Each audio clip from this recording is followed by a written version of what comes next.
Vous êtes un freelanceur débutant et vous vous êtes déjà inscrit sur l'une de ces plateformes de freelancing. Mais depuis lors, vous peinez à décrocher votre tout premier contrat. Eh bien, je comprends la frustration dans laquelle vous vous retrouvez.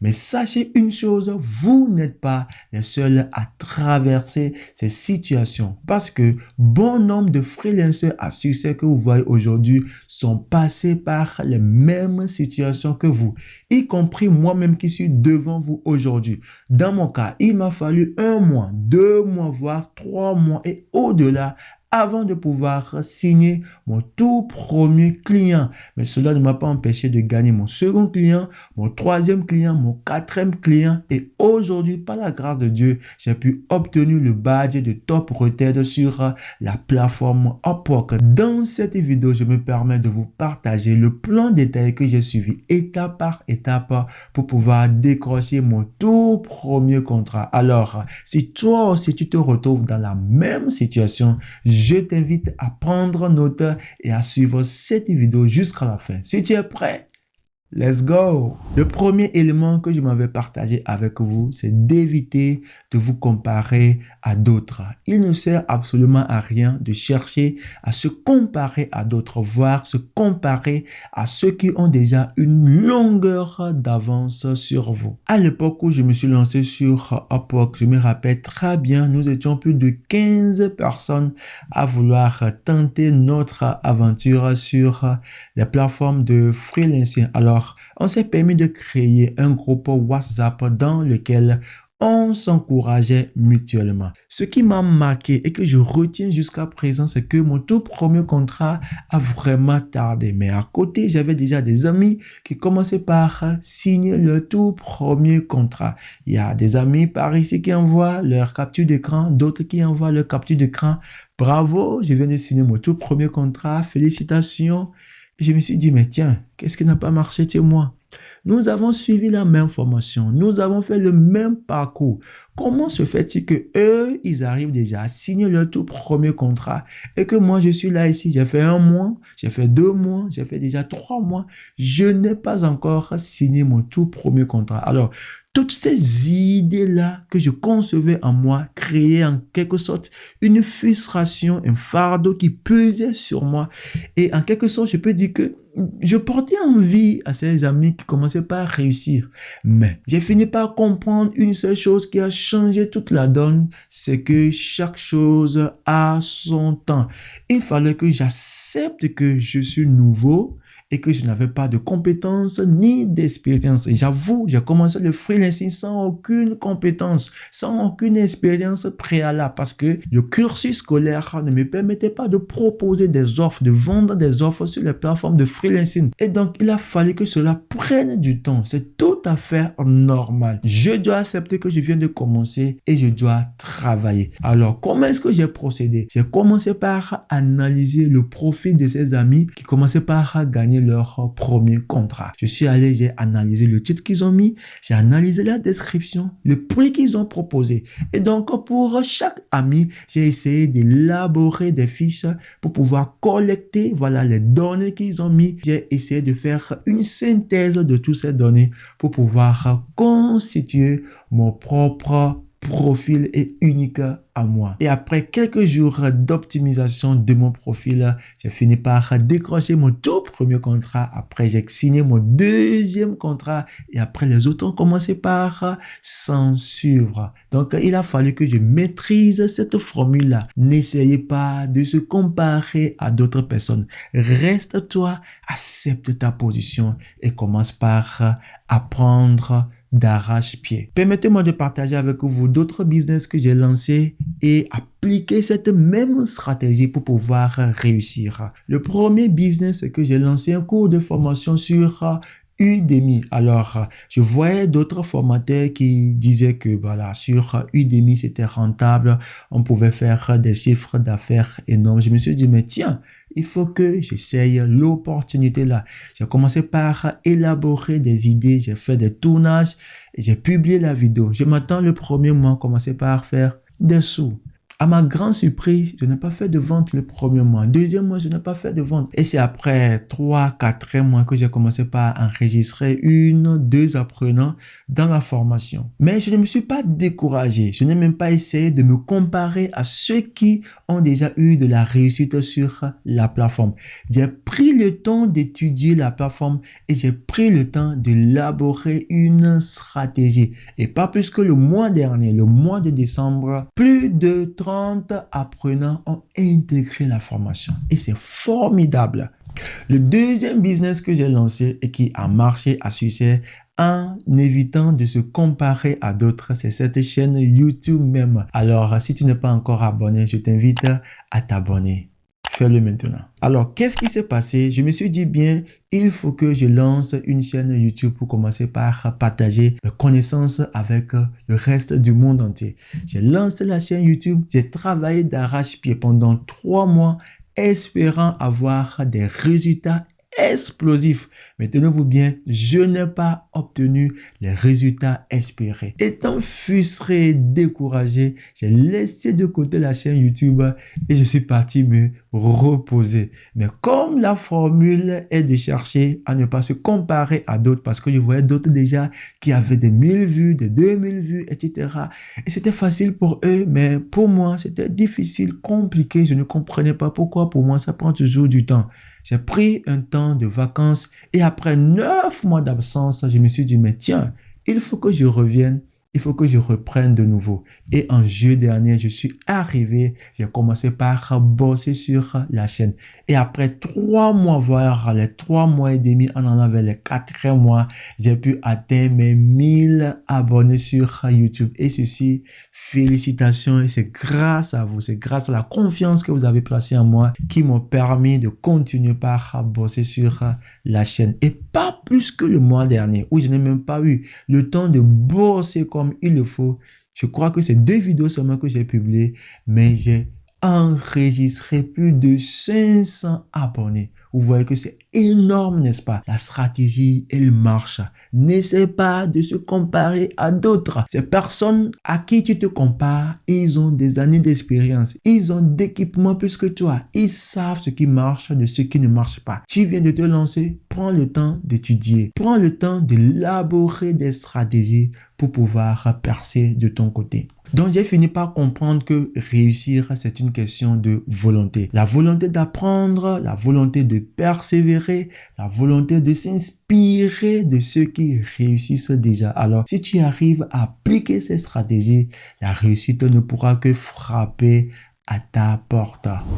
Le deuxième élément que nous allons voir ici, c'est de faire une étude de marché. Les plateformes de freelancing sont des plateformes virtuelles, mais on peut les comparer à des marchés physiques dans lesquels l'on se rend pour pouvoir effectuer des achats. Alors, en tant que vendeur et avant de proposer un article sur le marché, il faut s'assurer qu'il y a de la demande. Alors, si tu arrives à avoir l'assurance qu'il y a de la demande sur le marché, tu peux tranquillement proposer tes services. Alors, voici comment je procède pour pouvoir élaborer cette stratégie sur Upwork précisément. Sur la page d'accueil de Upwork, je vais essayer de procéder par certaines études. La première des choses, c'est que je vais mettre mon pays. Je suppose que je vais mettre ici le Togo. Voilà, je vais mettre là, je vais mettre Talent et puis je vais faire Entrée. Le but, c'est de voir si il y a des freelancers dans mon pays qui proposent les services sur la plateforme. Ici, je vois, il est au Togo. Celui-ci, il est au Togo. Voilà. Lui n'a pas réussi. Voilà, ceux qui ont réussi, qui sont au Togo. Celui-ci, il est au Togo. Voilà. Donc, ça suppose que le truc, ça marche. Il y a des gens dans mon pays qui gagnent de l'argent sur les plateformes. Celui-ci a gagné. Voilà. Il y a des gens qui gagnent bien leur vie sur la plateforme. Le deuxième élément, c'est que je vais mettre le mot-clé du service que je propose. Donc, supposons ici, je vais mettre WordPress. Et donc, je vais voir si il y a les gens qui font WordPress. Je vais voir ici. Voilà, les gens proposent des offres de WordPress, WordPress, WordPress, WordPress, WordPress. Maintenant, c'est bien. Je vais cliquer ici sur Job.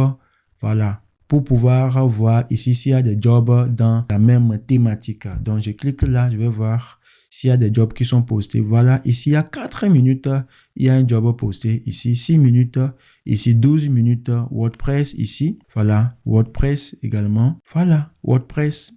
Après avoir procédé à cette petite analyse, cela me donne une certaine assurance qu'il y a de la demande et si j'arrive à proposer mes services, j'aurai toujours des clients qui viendront payer de ces services-là. Alors, il y aura une autre session dédiée où je vais vous montrer comment chercher le job spécifique correspondant à votre niveau d'expertise. Abordons maintenant le troisième élément qui n'est rien d'autre que l'optimisation de votre profil. Alors, vous devez comprendre que votre profil est en quelque sorte votre identité virtuelle. Et au travers de votre profil, le client peut savoir qui vous êtes, les services que vous proposez, comment vous facturez et les différents exemples de projets que vous avez eu à déjà exécuter. Je vais parler bien évidemment de portfolio. Voici quelques éléments que vous devez prendre en compte quand il s'agit d'optimiser son profil. Ici, nous avons le titre,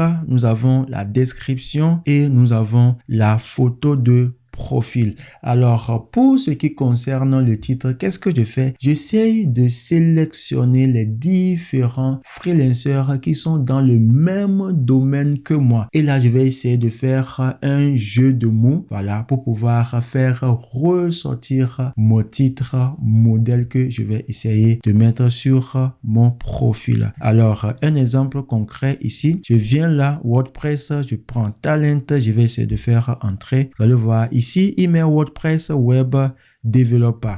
L'autre met WordPress Expert. Ici, l'autre met WordPress Expert, WordPress Developer, WordPress Designer, Elementor et Divi.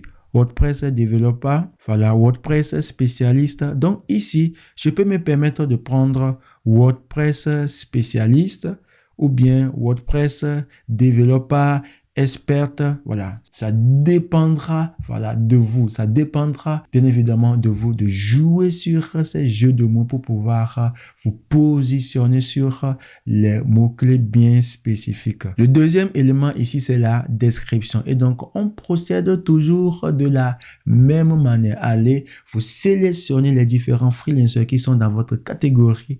Vous allez essayer de voir leur description. Et là, vous allez faire une sélection de toutes ces descriptions et essayer de faire une synthèse et qui va vous permettre d'avoir une description unique qui vous sied, qui répond, qui reflète votre identité virtuelle. N'allez pas faire du copier-coller. N'allez pas recopier tout et donner ça à ChatGPT de vous faire une synthèse. Ça ne marche pas ainsi. Peut-être ça peut marcher pour certains, mais dans la plupart des cas, ça ne marche pas ainsi. Asseyez-vous, utilisez votre cerveau. Faire des jeux de mots et élaborer votre description vous-même. Il y a certains qui vont demander à savoir, est-ce que ma description doit être en anglais ou bien ma description doit être en français? On s'en fout. Votre description peut être en français, votre description peut être en anglais. Là n'est pas encore le problème, c'est le contenu qui est important. Est-ce que la description doit être large, long ou bien avoir une description courte? J'ai vu des gens sur Upwork qui ont une description courte, qui ont gagné des contrats. J'ai vu des gens sur Upwork qui ont une description large, également qui ont gagné des contrats. Donc, tout dépendra de vous. Faites votre nécessaire d'inclure les éléments importants dans la description. Le troisième élément ici, c'est votre photo de profil. Optez pour une photo professionnelle. Évitez les selfies, évitez les photos floues. Évitez les photos avec des arrière-plans qui sont encombrants. Ce que le client veut voir, c'est votre face. Alors, je me rends encore sur Upwork, comme vous pouvez le voir ici. Il fait face à la caméra. Celui-ci face à la caméra. Et c'est bien, celui-ci face à la caméra. S'il le faut, porter des costumes. S'il le faut, aller dans des studios et prendre des photos professionnelles. Vous devez comprendre que c'est votre business qui est en jeu ici. Si vous êtes là pour un passe-temps, il n'y a pas de problème. Mais si c'est pour réussir, je vous dis de prendre toutes les étapes au sérieux. Le quatrième élément que nous allons voir ici, c'est de chercher des jobs idéaux. Parlant des jobs idéaux, je vais parler des jobs qui correspondent à votre niveau. Est-ce que vous êtes débutant, vous êtes intermédiaire ou bien vous êtes un expert dans le domaine? Est-ce que vous avez déjà des années d'expérience? Si oui, voilà, vous saurez comment faire le filtre et rechercher des jobs qui s'y est à votre niveau pour ne pas perdre des connects parce que l'achat des connects, ça coûte vraiment, vraiment cher. Alors, je vais prendre ce domaine-ci, je vais mettre le data entry, voilà. Et comme vous pouvez le voir ici, il y a experience level. Donc, il y a entry level intermédiaire et puis expert. Donc, si vous êtes expert, voilà, vous prenez celui-ci et les jobs correspondant à ce niveau vont commencer par sortir là. Maintenant, si vous êtes à niveau intermédiaire, vous prenez intermédiaire et les jobs correspondant à ce niveau vont également venir là. Maintenant, si vous êtes débutant, voilà, vous prenez entry level et les jobs correspondant à ce niveau également vont apparaître justement là. Maintenant, on descend également. Il y a quelques éléments également à voir ici. Il y a les job type. Vous pouvez prendre des contrats par heure ou bien des contrats à prix fixe. Donc ici, il y a des contrats moins de $100, voilà, de $100 à $500, de 500 à $1000, de $1000 à $5000, $5000 et plus. Maintenant, on peut continuer. Il y a des nombres de proposals, c'est-à-dire le nombre de personnes qui ont déjà soumissionné. Donc, moins de 5 personnes, 5 à 10 personnes, 10 à 15 personnes, 15 à 20, 20 à 50 personnes. Maintenant, on peut continuer le filtre également ici, voir My Previous Clients, Payment Verified. Là, vous allez voir ici que ce client, j'ai eu à travailler avec lui. Celui-ci, j'ai eu à travailler avec lui. Celui-ci, j'ai eu à travailler avec lui. Voilà, Previous Clients. Soit, je peux, voilà, chercher ceux qui ont un moyen de paiement qui est vérifié. Donc, tous ces jobs-ci, vous allez voir que les clients ont un moyen de paiement qui est vérifié. Donc, vous pouvez le voir ici. Payment Method Verified. Et on peut toujours continuer le filtre. Client History. Est-ce qu'il a déjà embauché les gens? Il n'a pas encore embauché les gens. Il a embauché 1 à 9 personnes. Il a embauché 10 et au-delà.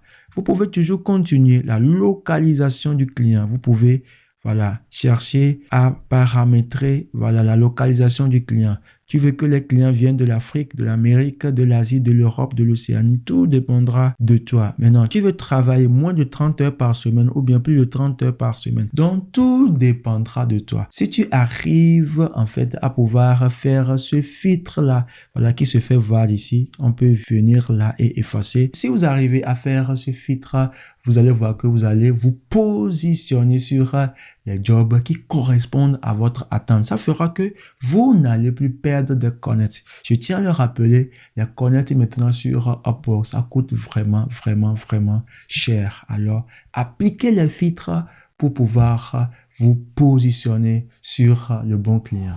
Le cinquième élément que nous allons voir maintenant, c'est comment rédiger une proposition qui attire l'attention.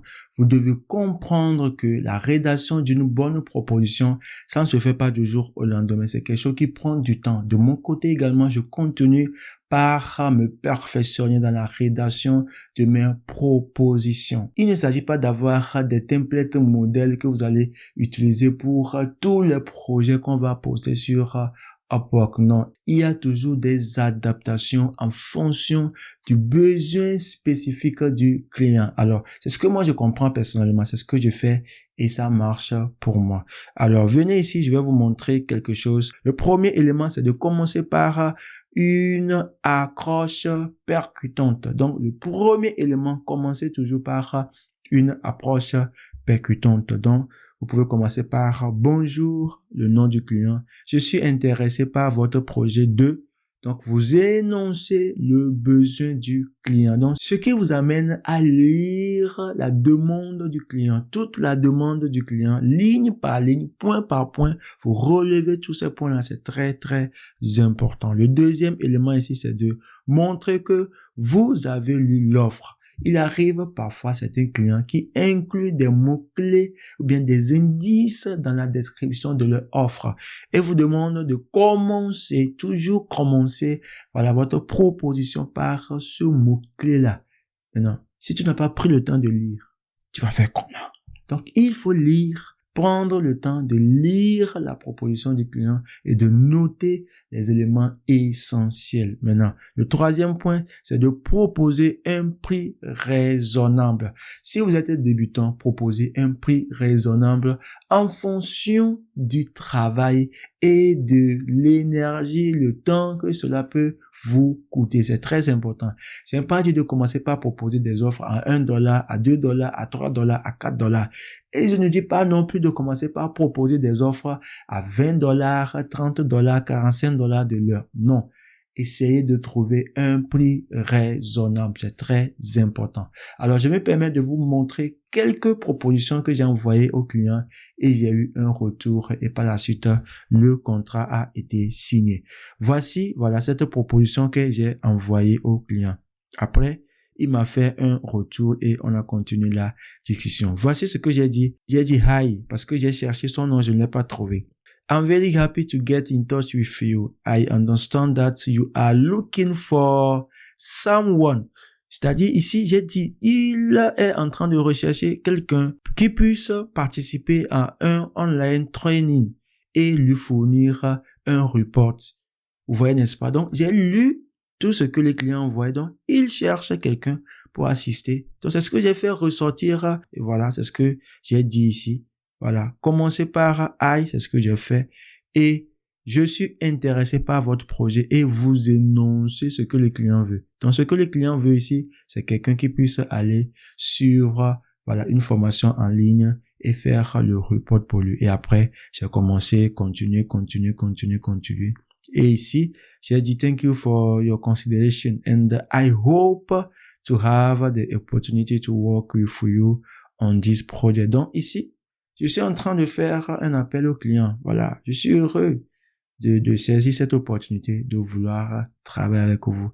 Et après, il a dit appreciate your reply. I would want this in a word. Voilà, il commence par m'envoyer les détails du projet. Vous voyez, donc ça marche à tous les coups. Le deuxième projet ici, c'est un projet de transcription de la langue Kabyé. J'ai toujours eu à parler de ce projet et après, le client m'a envoyé un retour ici. J'ai commencé par salut, je n'ai pas trouvé son nom. J'ai dit ici, je suis vraiment intéressé par la transcription du Kabyé. Voilà, le projet de transcription du Kabyé. Et j'ai dit, Kabyé est la langue, voilà, que je parle le mieux, dans laquelle je m'exprime le mieux, que je sais écrire, je sais parler. Et puis, j'ai grandi dans un environnement.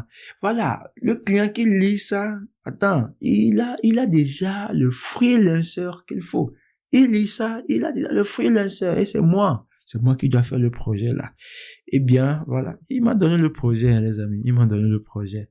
Donc après, ici, il m'a envoyé, voilà, les informations détaillées et puis on a continué. J'ai commencé par travailler sur le projet pour le client. Donc, c'est très important les éléments là que j'ai demandé que vous puissiez considérer. Nous allons voir le sixième et le dernier élément. Il s'agit de la patience et de la persévérance. Vous venez de vous inscrire sur une nouvelle plateforme. Mais quand même, laissez le temps à l'algorithme de la plateforme de synchroniser vos données et essayer de vous positionner à un niveau donné. Mais ne soyez pas paresseux. Essayez d'optimiser au maximum votre profil. Alors, si vous avez suivi toutes les étapes de bout en bout jusqu'à présent, je crois que vous êtes déjà prêt pour pouvoir décrocher votre tout premier contrat. Alors, pour pouvoir en arriver, il faut la persévérance parce que parfois, ça tarde un tout petit peu. Et donc, ce que je vous conseille, c'est que vous prenez votre mal en patience et essayez de postuler au maximum chaque jour.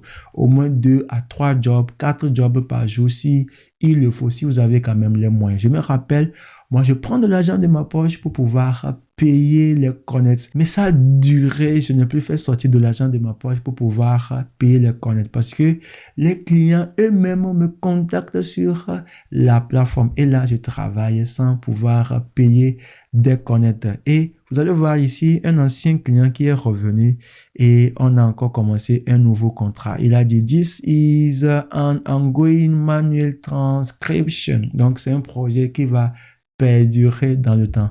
Je tiens à rappeler que je n'ai pas dépensé un seul rond. C'est un ancien client qui est revenu. Vous voyez, non? Donc, les anciens clients peuvent revenir.